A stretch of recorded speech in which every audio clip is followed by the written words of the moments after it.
الحمد لله وكفى وسلام على عباده الذين اصطفى أما بعد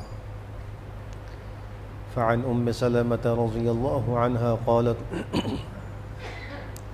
قال رسول الله صلى الله عليه وسلم أيما امرأة ماتت وزوجها عنها راض دخلت الجنة رواه الترمذي۔ حضرت سلمہ رضی اللہ عنہا سے روایت ہے، رحمت عالم صلی اللہ تعالی علیہ وآلہ وسلم کا ارشاد ہے، جو عورت اس حالت میں مرے کہ اس کا شوہر اس سے راضی ہو تو وہ جنت میں جائے گی۔ اس حدیث شریف میں ایک نہایت اہم تاکید کی گئی ہے اور ایک اہم چیز کی طرف متوجہ کیا گیا ہے۔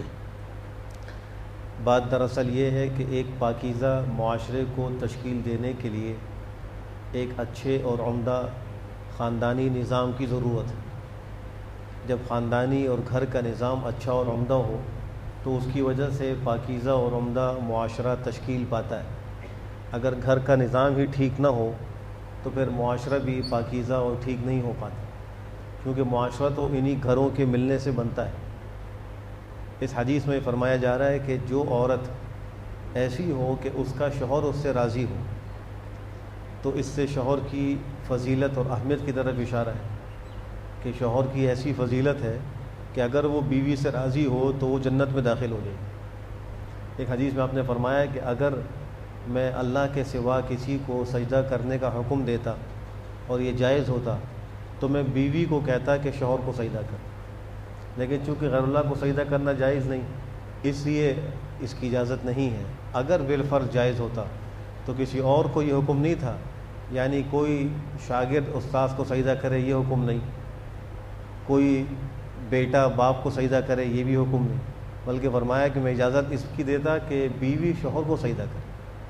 ایک حدیث میں آپ نے فرمایا کہ جو عورت 5 وقت کی نماز پڑھے، رمضان کے روزے رکھے اور اپنے ناموس اور عزت کی حفاظت کرے اور شوہر کی اطاعت کرے تو جنت کے جس دروازے سے چاہے وہ داخل ہو۔ یہ چند کام کر لے تو اس کو جنت میں داخلہ نصیب ہو جائے۔ بیوی پر شوہر کا ایک واجبی اور لازمی حق یہ ہے کہ جب شوہر اپنی طبعی حاجت کے لیے بیوی کو بلائے تو وہ انکار نہ کرے، یہاں تک کہ اگر وہ تنور پر ہے، کسی کام میں مصروف ہے تو وہ آ جائے۔ ایک حدیث میں فرمایا کہ اگر شوہر بیوی کو طبعی تقاضے کے لیے بلائے اور وہ انکار کر دے اور شوہر غصے کی حالت میں رات گزارے تو رات بھر فرشتے ایسی عورت پر لعنت کرتے ہیں، کیونکہ شادی کا مقصد ہی انسان کو اپنی پاکدامنی محفوظ رکھنا ہے۔ اگر یہی اس کو شادی کے بعد حاصل نہیں تو کوئی ایک مقصد میں رکاوٹ ہے، اور جو رکاوٹ بن رہا ہے اس پر اللہ کی لعنت ہے، اللہ کے فرشتوں کی لعنت ہے۔ تو یہ واجبی حق ہے۔ کچھ حقوق شوہر کے ایسے ہیں جو بیوی پر اخلاقاً لازم ہیں، اور وہ یہ کہ گھر کے اور جو امور خانہ داری ہیں ان کو بیوی انجام دے۔ یہ اخلاقاً جو ہے وہ شوہر کا حق ہے بیوی کے اوپر۔ اگر شوہر کو استطاعت ہے اور وہ گھر پہ پکانے کے لیے کسی کا انتظام کر سکتا ہے، گھر کے کاموں کے لیے کسی کا بندوبست کر سکتا ہے، تو پھر بیوی پر لازم نہیں ہے، واجب نہیں ہے کہ وہ یہ کام کرے۔ لیکن اگر اس کو استطاعت نہیں ہے یا استطاعت ہے لیکن وہ چاہتا ہے کہ بیوی اس کام کو انجام دے، تو اخلاقاً بیوی کی ذمہ داری ہے کہ شوہر کے گھر کے امور کو انجام دے، اس کے بچوں کو پالے، اس کے گھر کو صاف رکھے، اس کے مال میں خیانت نہ کرے اور اپنے ناموس کی حفاظت کرے اور اس کے کچن اور کھانے پکانے کا خیال رکھے۔ یہ ایک اخلاقی حق ہے۔ اسی طریقے سے کچھ چیزیں ایسی ہیں کہ جن میں بیوی کے لیے شوہر کی اطاعت جائز نہیں۔ ان میں ایک یہ ہے کہ اگر شوہر خلاف شرع کا حکم کرے، کوئی ایسی بات اس کو کہے کہ جو شرعاً جائز نہیں ہے، تو بیوی کے لیے اس میں اطاعت جائز نہیں۔ ایک بیوی کے لیے نہیں بلکہ مخلوق میں کسی کے لیے بھی کسی مخلوق کی اطاعت اللہ کی نافرمانی میں جائز نہیں۔